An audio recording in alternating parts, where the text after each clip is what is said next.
अस्सलाम वालेकुम। पहले तो सभी को आपको जुमा मुबारक। और आज बहुत खुशी है कि हमारे बीच में हमारे भाई, हमारे साथी सगीर अंसारी उर्फ राजू भाई आज मौजूद है। और बेशक आज हमको ताकत मिली है आने वाले दिनों में जो जंग का हम सामना कर रहे हैं। आज आपको बुलाने की वजह ये थी कि 14 तारीख की सुबह डॉक्टर अजमल खान हॉस्पिटल का एक इफ्तिदा का झूठा इफ्तिदा का एक प्रोग्राम लिया गया। उसके बाद एक आवाम को गुमराह करके कुछ आवाम उधर पेशेंट्स को लेकर गए और आपने देखा था वो वाकया क्या हुआ था। हॉस्पिटल रेडी नहीं था, स्टाफ मौजूद नहीं थे। कल हमारी गुफ्तगू यहाँ के डॉक्टर्स के कुछ जिम्मेदारों के साथ 100-150 डॉक्टर्स के साथ मीटिंग हुई। उसके अंदर इस हल्के के कौसा मुमरा के हल्के के अंदर क्या उनके दिक्कतें हैं, क्या उनके परेशानी है, उस चीज के ऊपर गुफ्तगू हुई। उस दौरान पे हमारी पिछले 3 दिन से रिव्यू मीटिंग चली रही थी, बातचीत चली रही थी, क्योंकि हॉस्पिटल कभी कोई इलेक्शन के लिए रुकना नहीं चाहिए, क्योंकि वो खिदमत है, हेल्थ सर्विस है, इमरजेंसी किसी को भी मदद हो सकती है, मगर बगैर तैयारी हुए उद्घाटन भी नहीं होना चाहिए। मगर आज खुशी है, मैं आपको आज ये इत्तला करने के लिए बुलाया हूं कि आपके जरिए मुमरा कौसा की आवाम के पास हम पहुंच सके। यह आपकी हमारी कोशिश है कि 5 नवंबर से मुमरा कौसा के आवाम के लिए, तकरीबन सभी के लिए, डॉक्टर अजमल खान हॉस्पिटल में ओपीडी की शुरुआत होगी। आज वहां से 5 तारीख के बाद वहां ओपीडी डॉक्टर्स जो ओपीडी के हैं वो वहां मुफ्त में आवाम के लिए मुहैया कराए जाएंगे। और उसकी तैयारी मुकम्मल हो चुकी है। जब हमने पूरी कल तहकीकात की तो मुझे लगा कि आचार संहिता है, ऑफिशियली कुछ डिक्लेरेशन नहीं होगा तो आपको हम ये बता देवे। दूसरा, इंशाल्लाह कोशिश है कि 10 तारीख तक उधर सहूलत, हम आपको सिर्फ एक इत्तला कर रहे हैं कि आपके जरिए जो हमको इत्तला मिली है और जो फोन पे कोशिशें चल रही थी कि भाई आप आचार संहिता का इंतजार ना कीजिए, हमको इफ्तिदा में कोई दिलचस्पी नहीं है, हमको सहूलत देने में दिलचस्पी है। और उस बात की ताहीद हमारे सांसद श्रीकांत जी शिंदे साहब की भी वही सोच थी, मुख्यमंत्री साहब की भी वही सोच थी कि भले वो चीज मुमरा कौसा के लिए थाने महानगर पालिका से दी गई हुई है, कोई शासन निधि से नहीं है, तो थाने महापालिका की हमेशा ये सोच थी कि वो चीज की इफ्तिदा हो या ना हो, सहूलत शुरू हो जानी चाहिए। और वो जो आदेश माननीय सांसद श्रीकांत जी शिंदे साहब का था, खासदार साहब का था, और हमें सबकी जो डिमांड थी वो डिमांड को मुकम्मल हो चुकी है। 5 तारीख को ओपीडी और इंशाल्लाह 10 तारीख से इनिशियल एडमिशन फॉर माइनर जो भी रहेगा वो शुरू किया जाएगा। और तकरीबन 20 के बाद 21 से 26 तक ये टारगेट दिया गया है कॉरपोरेशन ने हमको कि हम कोई भी हाल में 26 तारीख तक उसको मुकम्मल सहूलत के लिए मुमरा कौसर के सभी आवामों के लिए मुहैया कराएंगे। तो आज बहुत खुशी का दिन है, मुबारक दिन है कि आपके सामने हमको ये बयान करने के लिए कि जो सहूलत का कई सालों से इंतजार था वो सहूलत इंशाल्लाह जल्द से जल्द मिलेंगी, जिससे जो हमारा अवाम है, जो गरीब तबका है, जो बड़े अखराजात हेल्थ सर्विसेज के ऊपर होते हैं, तो उनको फ्री सर्विस मिलने से नजदीक में उनको ये सहूलत मिलेंगी। कल वो शिवाजी हॉस्पिटल, छत्रपति शिवाजी महाराज हॉस्पिटल जाना पड़ता था, सिविल हॉस्पिटल जाना पड़ता, और दूर होने की वजह से प्राइवेट हॉस्पिटलों में जाना पड़ता था।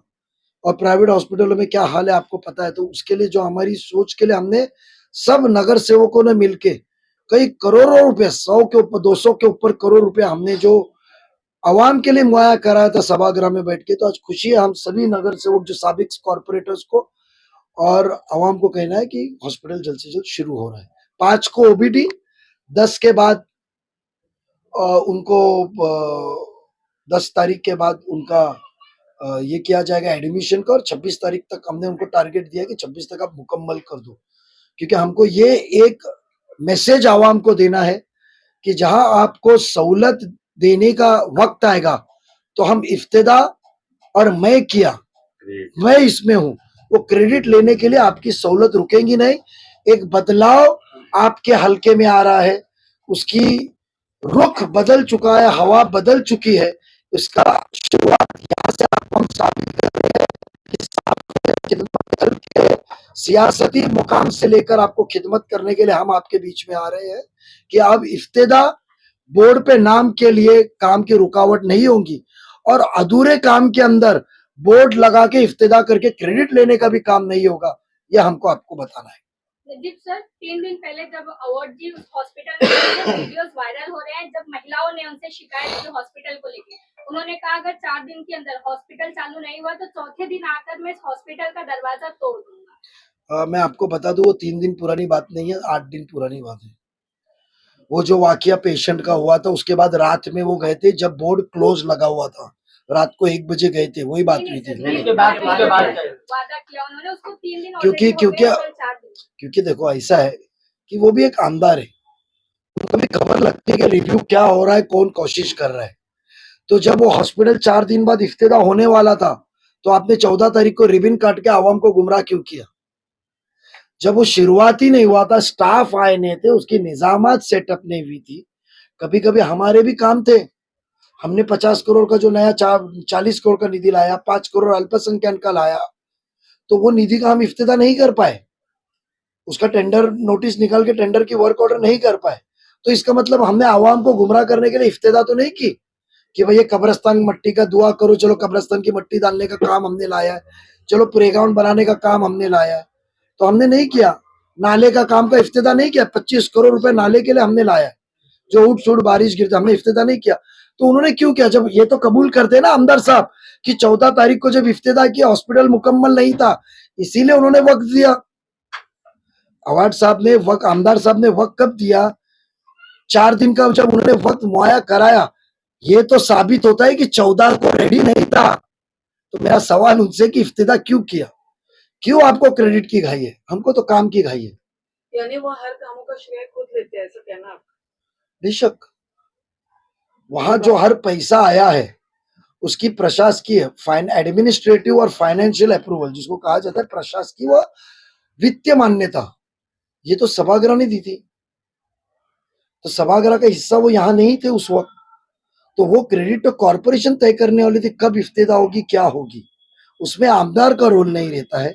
सभागृह के मैनुअल के हिसाब से इफ्तिदा में वहां के स्थानिक आमदार, स्थानिक खासदार, जितने महापालिका के वो हद के अंदर लिमिट्स में जितने एमएलसीज है, MP, member of parliament, Rajya Sabha है, उनका नाम लिखा जाता है। बट उसको कौन करेगा, वो प्रशासकीय बात के अंदर जब रहा तो वो आयुक्त तय करता है इसकी इफ्तिदा कब होगी। आयुक्त साहब को पता था कि भाई यह काम मुकम्मल नहीं हुआ है, कुछ दिन मुझे लगने वाले, काम डिले हो गया है रिक्रूटमेंट और बाकी के कुछ मशीनरीज और परमिशंस के लिए, तो उन्होंने इफ्तिदा नहीं की।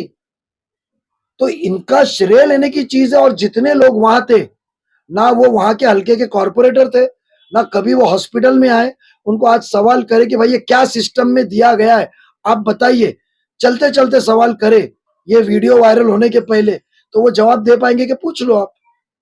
भाई कल आपने फॉर्म भरा है, लेकिन इतना छुप छुपाते हुए फॉर्म? मैंने फॉर्म नहीं भरा, मैं फॉर्म 28 तारीख को भरूंगा।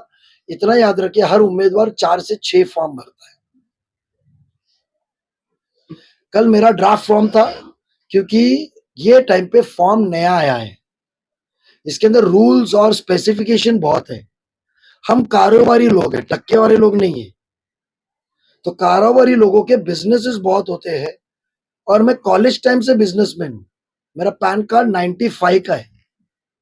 तो बिजनेसमैन होते हैं, कारोबारी लोग होते हैं, तो पता चल जाता है, क्योंकि जिसको शिकस्त की नहीं जाती वो गलत काम में, आपने क्रिकेट खेलते वक्त देते हो ना, बॉलर बॉल डालने के स्टाइल करता है, पीछे से विकेट निकालता है, उसको भी आउट कहा जाता है। तो खबरदारी के लिए हमने कल फॉर्म भरा है।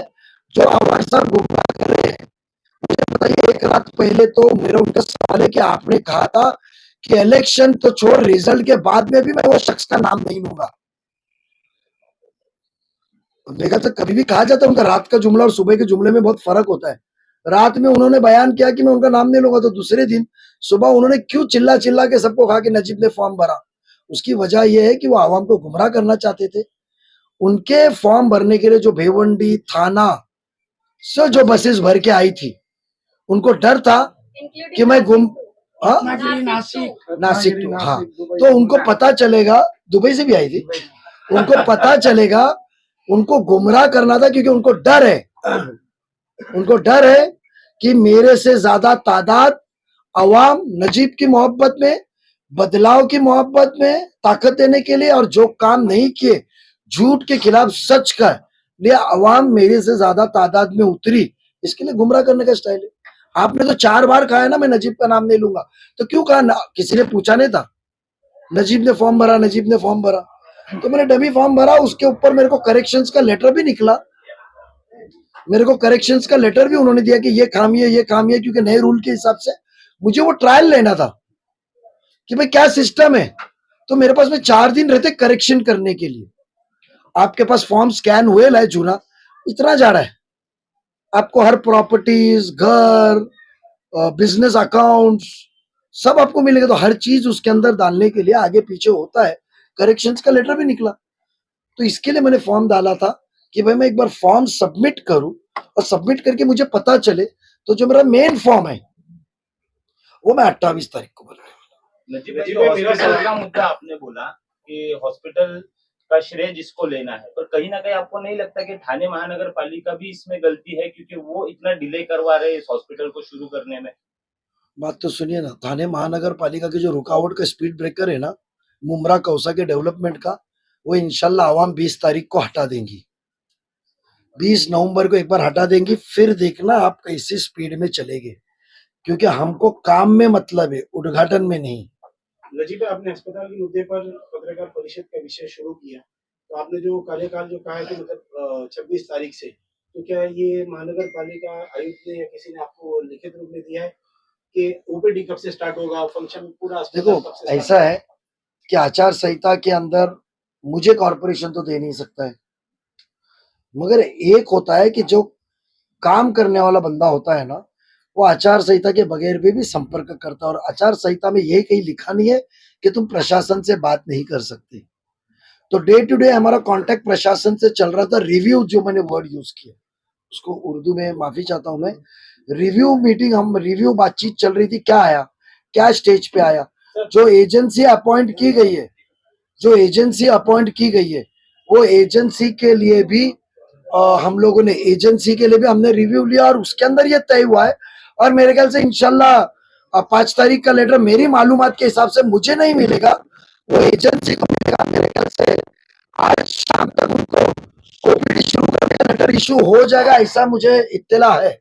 कैजुअलिटी कब से शुरू हो रही है? कैजुअलिटी देखो ओपीडी तरह से शिवाजी हॉस्पिटल में, सुनिए, मैं इसके लिए आपको कहा कि पहले तो आपका 5 तारीख को ओपीडी शुरू कर रहे हैं, तो 5 तारीख को ओपीडी के बाद में फिर हम 10 तारीख तक एडमिशन शुरू करेंगे। तो एडमिशन विल बी सभी तरीके के होंगे, बट कई पैमाने पे, लिमिट के अंदर करेंगे, क्योंकि ऑर्डर्स देना, रूल फ्रेम करना, इसके अंदर जो टेंडरिंग प्रोसीजर, थोड़े से क्वेरीज, ऑडिट रिपोर्ट, उसके अंदर वो कर नहीं पाया था। और वो एजेंसी को देने के बाद में राजनीतिक दबाव इतना था कि भाई मेरिट्स छोड़ो, मेरे आदमी को ही लो। जैसे क्रिस्टल में कैसी दादागिरी चलती, टेम्पो मेरे नगर सेवक की चलेगी, भले मर्सिडीज का भाव ले, बट चलाएंगे, डालेंगा वो फिएट, हम 2 पैसा। तो वो हिसाब से हॉस्पिटल में भी दबाव था। तो हो सकता है कॉन्ट्रैक्टर ने सोचा होगा एक बार आचार संहिता हो जाए, ये दबाव निकल जाए और मैं सच्चा और सच काम करूं जिसके लिए मुझे अपॉइंट किया गया। उम्मीद है उससे वही। हमने हॉस्पिटल का मुआयना आपके साथ ही किया था, तो उसी वक्त उसने कहा था कि मेरे रजिस्ट्रेशन पेंडिंग है, मेरा सर्टिफिकेशन पेंडिंग है, क्योंकि जब कोई एमआरआई मशीन डालता है तो एमआरआई के बाद एक अथॉरिटी है, वो अथॉरिटी आके उस चीज का पूरा मुआयना करती है, उसको सर्टिफाई करती है और ऑपरेट। जैसे आप लिफ्ट लगाते हो, तो जब तक लिफ्ट सर्टिफिकेट आता नहीं, आप लिफ्ट चालू नहीं कर सकते, गुनाह दाखिल होगा, क्रिमिनल गुनाह है। और आपको एक चीज बताओ, हमने इस चीज के अंदर उस वक्त मुआयना किया था, तो हमने आयुक्त साहब को कहा फोन पे जो कहा, और हमने उनको इत्तला किया, और उसने कहा कि इससे आचार संहिता का कोई संबंध नहीं है नजीब भाई, आपने हमको इत्तला किया है। उधर जहां मेन ओपीडी एमआरआई सेंटर है, तो उधर उन्होंने कोई भी, आप जाइए, प्रेयर रूम होता है हर हॉस्पिटल में, एयरपोर्ट्स में भी आ गए, हर जगह पे प्रेयर रूम होता है। तो हमने देखा कि वहां प्रेयर रूम का इंतजाम नहीं था। यानी आप सोचिए, जो क्रेडिट लेने के लिए निकले हैं उनको इतना भी इत्तला नहीं है कि भाई दवा के साथ साथ दुआ बहुत जरूरी होती है, और जब दुआ की जरूरत है तो दुआ की जगह भी मुहैया करना जरूरी है। हर एक जन जायनमाज लेकर आएगा नहीं उधर, और यहाँ तादाद मुस्लिम तादाद है तो तुमको देखना चाहिए। तो हमने देखा कि हिंदू धर्म के जो सबसे बड़े हैं, उनके भगवान श्री गणपति जी की मूर्ति वहां लगा रहे, उन्होंने बताया। तो मैंने जब उनको पूछा कि भाई फिर ये मूर्ति लग रही है, हिंदू धर्म के भी उनको प्रार्थना करने का अधिकार है, तो यहाँ मुस्लिम तादाद आएंगे तो नमाज के लिए कोई प्रेयर रूम बनाए क्या? तो बोला हमें किसी ने कहा नहीं। तो मैंने इमीडिएटली बात किया कि बोला सर आपको प्रेयर रूम भी करना चाहिए, और राइट साइड में उसकी डबल एंट्री है, उधर उन्होंने कहा कि नजीब भाई हम इधर आपको प्रेयर रूम बना के देंगे, जहां जो शख्स पेशेंट का रिश्तेदारी जो है, वो खौतीन हो, इंसान हो, वजू का एक छोटा सा खाना, और उधर आके वो नमाज पढ़ सके। तो हमने प्रेयर रूम की भी मिली है। आने वाले दिनों में उसका काम की मंजूरी, अभी वर्क ऑर्डर दे ही नहीं सकते, उसका एक्स्ट्रा काम करना पड़ेगा। तो हमने वहां प्रेयर रूम की भी डिमांड की है। डॉक्टर अजमल खान हॉस्पिटल में नमाज पढ़ने के लिए प्रेयर रूम भी मुहैया कराई जाएगी। सर, आज जिशान सिद्दीकी ने आपके पार्टी में प्रवेश किया। बाबा सिद्दीकी हमारी ने पार्टी में प्रवेश किया। भर सभा में कहा था कि मैं नजीमुल्लाह को देख के राष्ट्रवादी में आया हूँ, उनके बेटे को उम्मीदवारी भी जाहिर की गई है। किस तरीके से शुभकामना देना चाहोगे? मेरा एक भाई था मेरा, वो अल्लाह उसे जन्नत नसीब फरमाए। बट जीशान के साथ हम लोग है, भाई था, 25 साल बच्चे के जैसा उसने मुझे रखा था। बाबा भाई ने जो भी अल्लाह की मर्जी, उसको साथ देंगे, जिताएंगे इंशाल्लाह। नजीब आपने कहा कि खिदमत खल शुरुआती के आपके जुमले से खिदमत खल, तो खिदमत खल करने के लिए आपको इतनी देर लगी, इतने साल मुमरा का विकास हो रहा, यहाँ फुटपाथ नहीं है, ट्रैफिक सिग्नल नहीं है, और बहुत सारी ऐसी चीजें जिनको आपने भी पिछले कई दिनों से आप बोले जा रहे हो। इतने साल से आपको दिख रहा है डेवलपमेंट, आपने इतने साल आपको लगता है उसकी। आज मैंने ना इलेक्ट्रॉनिक मीडिया को बुलाया हूँ। जब मैं प्रेस मीडिया को बुलाऊंगा ना, जब भी आप आ जाना, मैं जवाब दूंगा। और आपका रजिस्ट्रेशन के, सुने मेरी बात, आप मीडिया इलेक्ट्रॉनिक प्रिंट बहुत आ रही है। नहीं सुनिए, आप मुझे, आपका पेपर कौन सा है? मुझे महाराष्ट्र साप्ताहिक रजिस्टर्ड न्यूज़पेपर है। तो आप फिर जब नेक्स्ट इसमें आ जाइए। आप सुनिए मेरी बात। दूसरा और कोई सवाल, मैं इसका जवाब दूंगा। मैं कोई जवाब खाना खाए। 28 तारीख को हमारी कोशिश थी कि माननीय नेता हमारे अजीत दादा पवार साहब आए, बट उन्होंने मुझे कहा था कि 29 तारीख को कर, और 29 आखिरी दिन हो जाता है, और हो सकता है कुछ भी हादसा करते हुए ये फॉर्म न जाए, तो उसके लिए हमने रिस्क न लेते हुए 28 तारीख रखी थी। तो सुनील जी तटकरे साहब आएंगे, कुछ विधायकों ने कहा है कि हम आते हैं, और खासदार यहाँ के जो सांसद है हमारे खासदार साहब है श्रीकांत जी शिंदे साहब आएंगे, और दिगर सब पार्टी के लोग इधर आएंगे। और खुशी की बात है कि अल्लाह ताला ने ऐसे असबाब फरमा रहे हैं कि मुझे कलवा से भी ऐसे ऐसे सोसाइटीज के चेयरमैन है कि नजीब आपकी हिम्मत अफजाई के लिए हम वो गर्दी में शरीक होंगे इंशाल्लाह। मंडे के दिन देखते, पर मैं ये वादा करता हूँ, ना राबोड़ी से बस भर के आएगी, ना कल्याण से बस भर के आएंगी। बस रहेगी, गाड़ी रहेगी तो सिर्फ कलवा मुमरा की आवाम की रहेगी, शील से भी नहीं लाएंगे हम।